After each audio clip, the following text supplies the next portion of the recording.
Up until that point, I'd always seen poetry as something you take your time with. But here I was freely writing without any structure and still making sense. Which is why I still don't use pen and paper. I almost exclusively write on typewriters.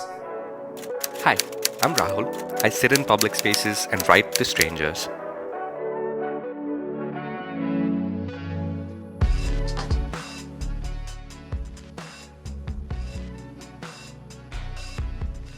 For those of you who don't know, Bangalore Busking is a gang of artists who take it to the streets to express themselves and perform as independent artists. And Rahul Kondi is a part of Bangalore Busking. Hi, I am a street poet. I have a little typewriter that I take with me to the street, and I find little corners to sit in and interact with passers-by and just have conversations with them, chat about the day, chat about what's happening with their lives. And usually at the end of the conversation, I end up typing up a little poem for them or a little note as a keepsake and just something to remember each other by. So it's sort of like a souvenir that you take after. That's a fair thing to say. Yeah. Awesome. So how long have you been doing this? I started on 24th of December 2017. So I think it's been a little more than 2 years. Yeah. Awesome. 2 solid years. What I love about the whole typewriting and writing part of busking is how you listen in. You sit down, you have a really candid conversation about what you're feeling. Like I remember I came to one of the experiences I had with you the first time I came was you just asked me what are you feeling like? And since it was a really overcast day, I just said the word rain and we spoke for rain about I think for 10 minutes. And you really wrote me a piece about how you feel about the whole day and the weather playing in. So it's the tandem that the audience member and the performer plays. That's something I find really interesting about busking. So yeah, I think busking is writing as a form of busking is very unique even in this regard. If you take music, for example, it's more of a broadcast. Like you're playing a single piece for a very diverse audience all at the same time, right? But I think with writing, because it's far easier to compose on the go than it is to compose music, we get to sort of take our time and talk to one person at a time. We don't have to engage an entire crowd. We don't take that burden on ourselves. We simply have very private, very quiet conversations with a person and basically allow each other to take a few minutes out of our lives, whatever our lives might be. Sort of be present in the moment of what you're feeling. I would say present out of the moment, like you're Perfect. Stepping out of your life Perfect, for a few minutes and then jumping back in. And when you do that, you have some sort of a record of like a piece of paper that has a record of what you were thinking about. I'm going to ask you a super existential question. Like, who is Rahul Kondi? There's several of me, because it stretches over a span of time, right? So let me begin with who I was back in 2016.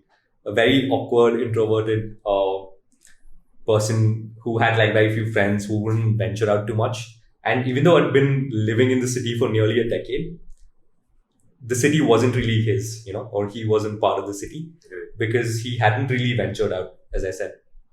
And I think the typewriter sort of became the vehicle that sort of he rode on to sort of put himself out in the city. That's who I was back in 2016. And around 2017 is when I realized that this is something I'm confident enough of doing. So I would say 2016 is sort of the inception, a turning point. And 2017 is when it all materialized. And that's when I began busking with a higher frequency. So that sort of was the moment of realization and materialization of the idea. And I think 2020, Rahul is just a little bit lost because the streets have shut down. Everyone is. Yeah. I mean, I would say me more than everybody else. If somebody has a problem, make me upset. So yeah, I think I'm trying to figure out who I am at such a time and going forward because the world quite literally has changed. Yeah. And it's an unknown space from here onwards. So I don't really know who I am, but all I know is I still have my typewriters and I'll figure it out. Something I find interesting about what you do is how writing is seen as a very personal form of expression. And how does busking play into this, and how do you do it on a more performative? Right. It's a very interesting question. So the way I see it, writing is almost secondary. Like you said, it's a personal form of expression, right? So what I do has less to do with writing and more to do with conversations and having something to say, right? So when you sit down with a person and you have a chat, you do it long enough for you to have something to say to them.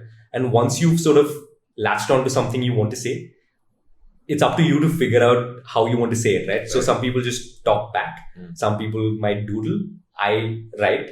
And because writing is something I've been doing since I was a kid, it comes as second nature to me. So it's quite effortless for me to just write something. So I think that's why I write. But I wouldn't say busking is sort of like writing or music.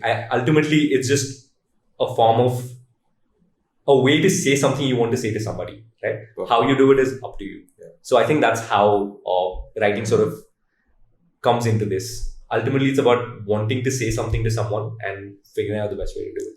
Yeah, there's an interesting duality that's that you bring to the table, which is there is a really performative side of you which comes out when you have the typewriter on your lap and you're going at it. How does the whole performance side of you come out when you're, say, in the streets and typing for someone? I don't think it's the writing. I think it's I love people Yeah. in general. Like I love human beings at the end of the day. So I feed off of like other people's energy. So I think the performative side sort of comes from there. Like once I've put myself in a setting where somebody is curious about me and what I do, I am able to sort of like look within myself and pull out a performative side where I can sort of interact with them and tell them what's happening, what I'm doing, what this interaction is going to be like, and what you're going to be leaving with today. So that covers sort of like the performative bit. But as far as the writing itself is concerned, I think the fact that I am an introvert helps. The fact that I am quiet helps. It helps me listen. It helps me create a quiet space for people to sort of share. So yeah, I think that's sort of like I love the word duality like you used, right? So the performance is like one end of it. The quiet space Candid to nature write of it and is. talk is another. Perfect. Also, it's interesting because you as a person are, I wouldn't say quiet. Quiet is not the word I was using because That's because it's a Saturday. I know I had like a ton of coffee. But yeah, it's sort of, I think what you said about feeding off of other people's energy, right? That makes a lot of sense because you're essentially giving a part of you to that other person with your writing. And that's, I think, segueing into who you are as a writer rather than who is Rahul Kondi. And how did you discover yourself as a writer? Yeah, I think that started in high school when I wasn't very good at studies and I felt like a total idiot in class, almost every class except for maybe English. And I think that's how I started getting into poetry. That's when I was exposed to poetry as well. And I remember we were studying Shakespeare's sonnets and everybody seemed to be impressed. And I wanted to sort of say I'm better than Shakespeare. As snarky as that sounds, back then it was a real thing. So I really put my all in. I basically dived deep into poetry and sort of tried to understand sonnets, understand rhythm, rhyme. So it was a lot of like exploration of poetry at that point in time. This was, I think, 9th grade or 8th grade. So that sort of laid the foundation of like how thinking in terms of poems, right? And then soon after that, because the whole reason I started was to make a point, I naturally started to write to like other people or for other people so that I can show it to them and say, hey, look, Shakespeare is nothing. Yeah. The real deal is in front of you. I'm a wiser man now, but so that's how it sort of started. And that sort of created my worldview of writing. I've always seen it as something you do for someone or you write to other people, basically. You can write for yourself, but I would think of it more as journaling or quiet reflection. The ultimate purpose is to always sort of like write for other people or tell other people's stories. Or even if you tell your story, you're telling it to other people. Right. So that sort of laid the There are foundation. always two parties involved in the conversation. Always, yeah. It's always been a conversation. Yeah. Because writing is always seen as something that's, it's Right. basically you putting yourself out there. But what I like about the whole busking movement is how there are two people involved. And even as you as a person, right? There's a conversation, which essentially in writing is sort of only in the writer's head. Yeah. Yeah. That's a good way to think about it. I've always thought about the whole busking thing as not as writing, but instead what happens when the artist and the subject meet and chat. Perfect. What comes out of that? Sometimes it's a poem, sometimes it's a doodle, sometimes it's just like two people sitting and smiling weirdly at each other. But yeah.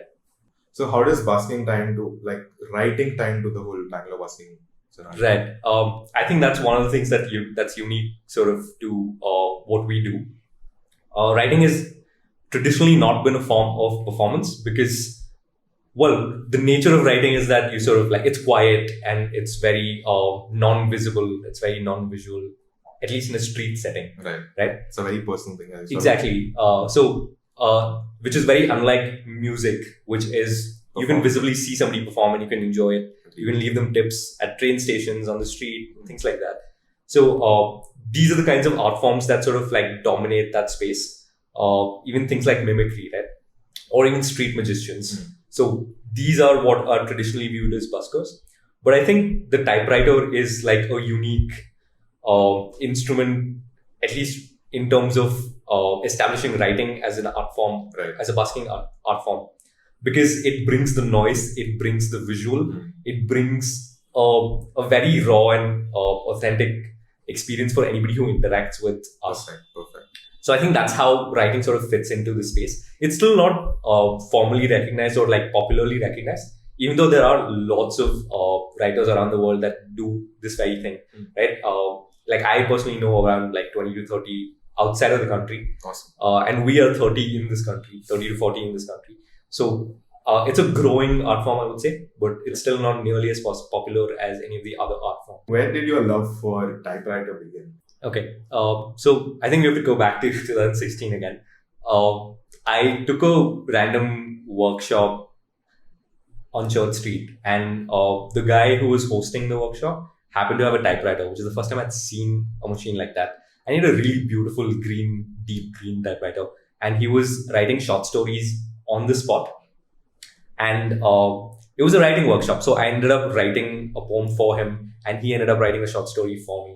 And we had that exchange, and it went really well. He really seemed to have liked the poem that I wrote because it was literally about him. He was the subject. So, and a week after that, he sort of reached out to me and said he really loved what I wrote, and he invited me to busk. I didn't know what that meant at the time, but I was happy to, join a bunch of other writers, and more importantly, I would get to see the machine again. Yeah. So he invited me to Church Street outside Blossom Book House, which I hadn't been to much. Maybe I'd visited it once or twice, even though I've been here for nearly a decade. Not much of a reader.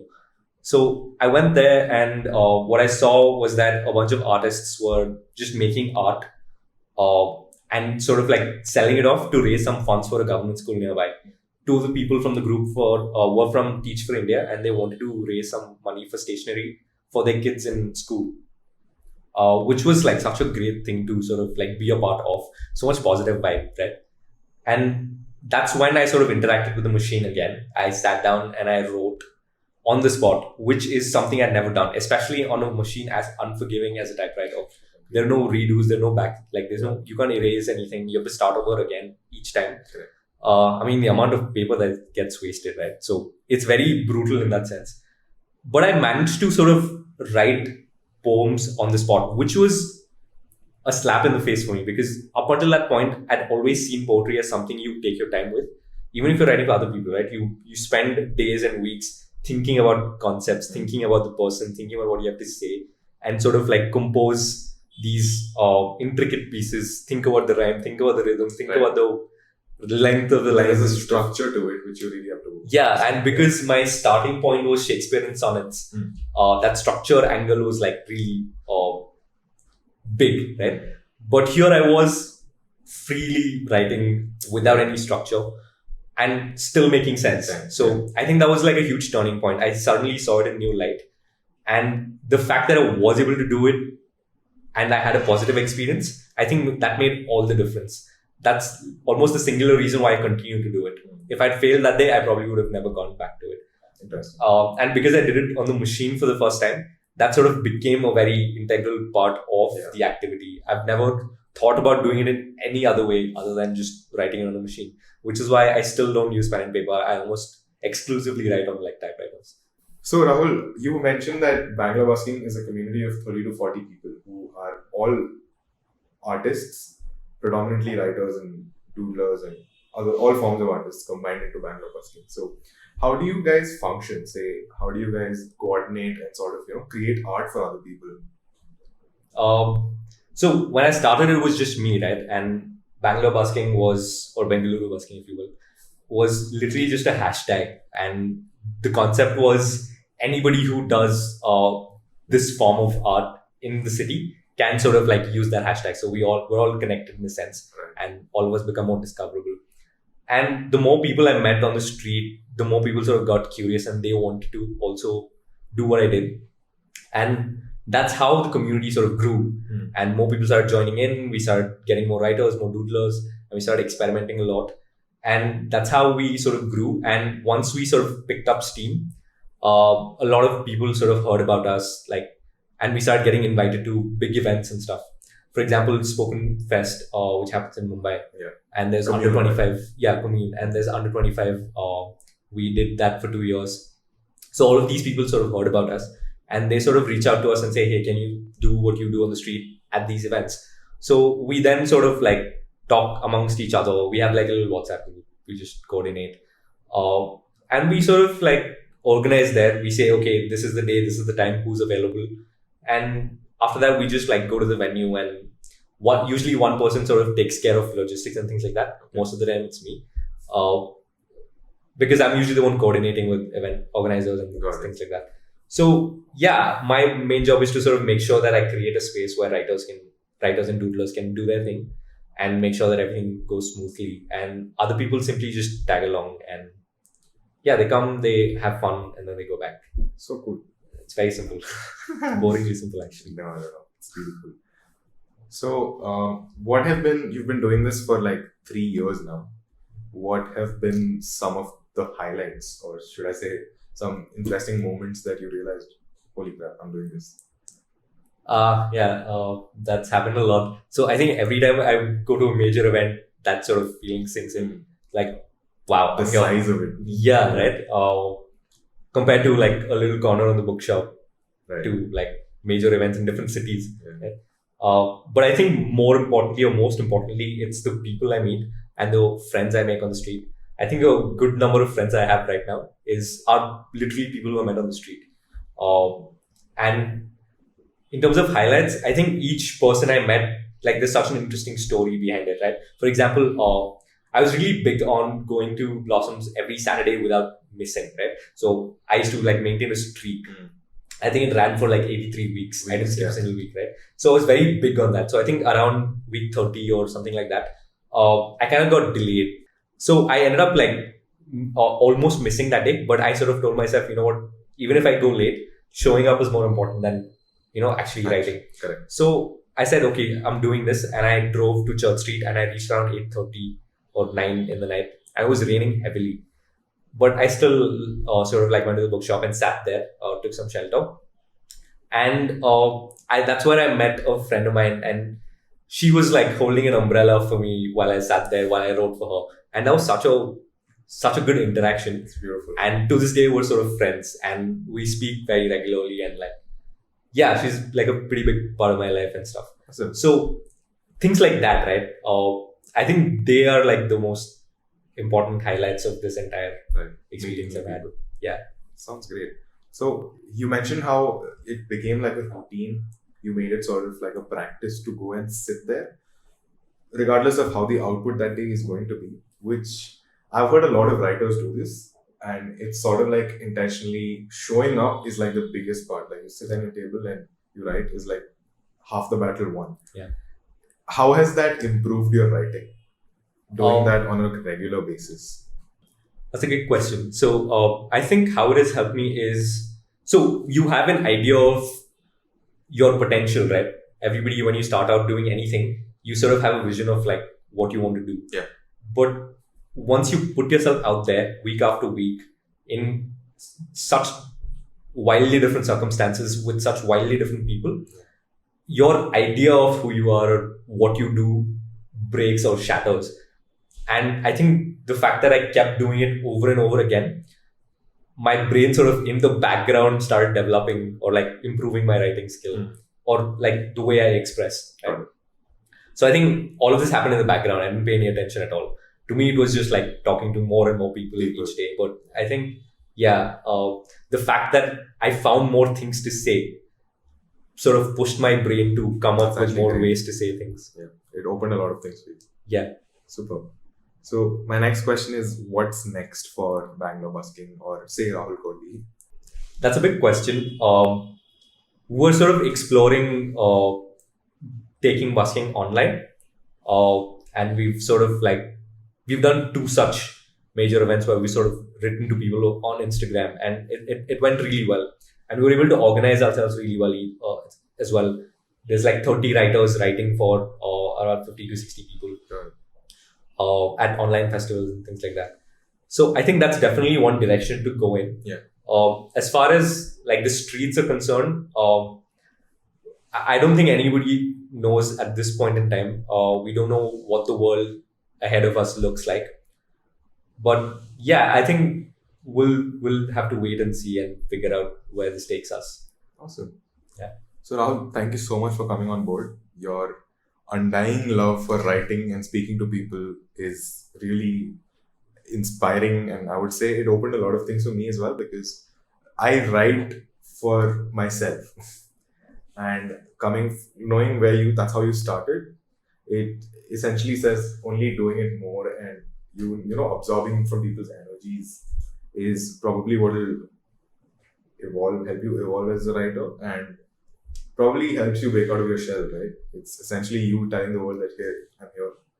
Not seeking validation, but just letting other people know that you exist, which is a great thing to be a writer. I mean, for a writer, that's everything, right? If I thought myself as a writer, I would have probably said yes. Yeah. No, you definitely are. I don't know why you think otherwise, but yeah. So thank you so much for coming on board, man. This has been such a fun conversation. Happy to have been here. Yeah, thanks for having me. Should definitely have more of these.